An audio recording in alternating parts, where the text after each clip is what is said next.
akhlak Nabi itu bisa buat orang yang benci sama beliau jadi jatuh hati kepada beliau. Kalau kita udah jatuh hati jadi benci. Kebalik.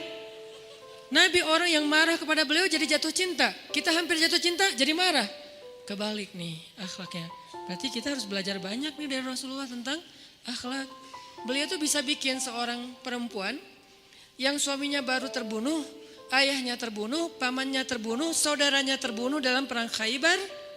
Yang dia bilang orang yang paling saya benci di muka bumi adalah Muhammad. Terus tiba-tiba yang namanya Muhammad datang menghampirinya di dalam tendanya, ditemani oleh beberapa orang sahabat. Lalu kisah itu diriwayatkan, Nabi datang dengan raut wajah yang penuh empati. Dengan raut wajah yang penuh empati. Bukan raut wajah orang yang sebagai pemenang perang. Kan Nabi menang perang waktu itu. Sebagai seorang tuan, bukan. Yang empati. Yang kayak sahabat banget gitu. Datang Nabi duduk di sebelah Sofia.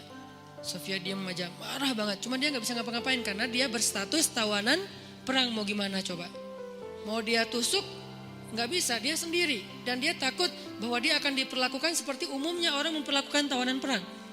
Karena dia belum paham, belum kenal Rasulullah. Dia kaget ketika Rasulullah SAW minta maaf sama dia. Kaget, gak ada cerita orang dalam perang yang menang minta maaf kepada yang kalah. Ada gak cerita kayak gitu? Gak ada tuh. Yang menang minta maaf sama yang kalah. Maaf ya kami menang.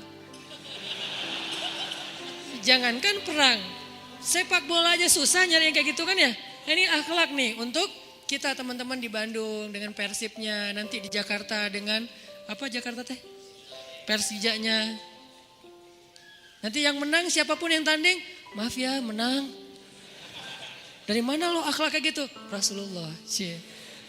Karena yang itu lebih serius loh daripada bola. Bola kan cuma permainan, entertain, olahraga kan. Gak seserius perang. Perang itu serius. Kalah itu meninggal artinya terbunuh. Kalau kita kalah paling ya kurangnya apa? Gak dapat skor gitu, gak dapat poin. Kalau itu kalah terbunuh. Nabi datang minta maaf dengan ekspresi empati yang tinggi, yang dalam. Nabi itu kayak ngerasain banget perasaan Sofia. Minta maaf, menjelaskan. Sofia, maaf ya, aku ikut turut berduka atas wafatnya ayahmu, suamimu. Sofia marah banget. Terus Nabi menjelaskan apa yang terjadi. Aku tuh udah ngasih kesempatan agar kita gak usah berperang. Tapi mereka terus menyerang. Maaf ya, ngejelasin lagi. Maaf ya, ngejelasin lagi. Berjam-jam. Seolah-olah Nabi yang minta pengampunan kepada Sofia. Seolah-olah Nabi itu tawanan perang. Minta maaf, menjelaskan kejadiannya. Minta maaf, menjelaskan. Terus kayak gitu dengan ekspresi serius. Dan kelihatan banget lah. Ucapan dan ekspresi orang yang jujur kan kelihatan ya. Jujur bahwa beliau tuh empati banget. Bahwa beliau juga berduka. Terus sampai Sofia dari yang tadinya lihat ke bawah nunduk marah. Lama-lama ngelihat ke arah Rasul. Ngelihat ekspresi Rasul serius banget. Malah dia jadi kasihan. Sampai akhirnya dia jatuh cinta kepada Rasulullah SAW. Kata Sofia, ketika Rasulullah SAW datang kepada saya, waktu itu dia adalah orang yang paling saya benci di muka bumi. Tapi dia terus meminta maaf dan menjelaskan. Meminta maaf dan menjelaskan. Sampai akhirnya dia menjadi orang yang paling saya cintai di muka bumi. Akhlak Rasul. Rasulullah gak mengatakan Allah berfirman wahai Sofia.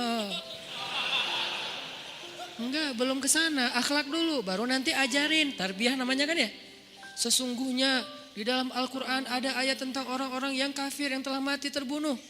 Enggak, Rasulullah tuh tahu. Jangan ngomongin tentang ayahnya yang mati terbunuh, ibunya yang pamannya, suaminya yang mati dalam keadaan kafir.